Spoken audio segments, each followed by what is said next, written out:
2 రోజుల పిల్లల్లో మార్పు వస్తే నేను అనుకున్నట్టుగా పెట్టుకోలేకపోయాను. ఊళ్ళో పెట్టాలనుకున్నాను, నాదే తప్పయింది. అది క్షమించి మనము ముట్టి సస్తాసి పిల్లలు దీవించి ఆశీర్వదించి ఆ పిల్లలు అంటే మరి తోడుగా ఉంది. సాయంత్రానికి నా ఊరికే సాక్షి చెప్పుకుంటాను. అందుకే కాయలే పిల్లలు పుట్టినరోజు వచ్చింది. నేను చేసుకుందాం అనుకున్నాను. అయ్యా నీ ప్రార్థన పెట్టుకున్నాను. జీవించి ఆశీర్వాదించి అయ్యా నా బిడ్డను ఇదే కాసి కాపాడాలయ్యా. నేను ఆ తెల్లవారు ప్రార్థన చేసుకున్నాను. తెల్లవారే వాటికి పిల్లలు లోపుకుంటా కేరింతలు పట్టుకుంటా.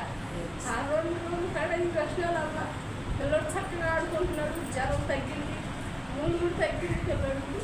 అయ్యా నువ్వే ఉన్నావు అనుకున్నాను. మళ్ళీ ఆ 2 రేట్లు కాడ ప్రార్థన చేసుకున్నాను. ప్రార్థన చేసుకుంటే పొలంలో నుంచి బిడ్డలు తిప్పుకుంటా తెల్ల వస్త్రాలతో వస్తున్నాను. అయ్యి అబ్బాయి ఏంటోనని నాకు దిగుతాను వేస్తుంది. ఏంటి అని నేను కొండ పక్కనుండి మక్కలే చూసుకుంటున్నాను.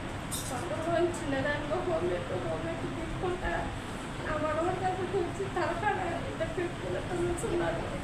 ఆ మాత్రం ధైర్యం సాగుతున్నా నాకు మాటేసే కేకేయాలనిపిస్తుంది.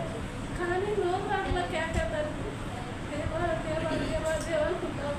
మా చేతులు స్తోత్రం వేసినట్టు అనుకుంటా.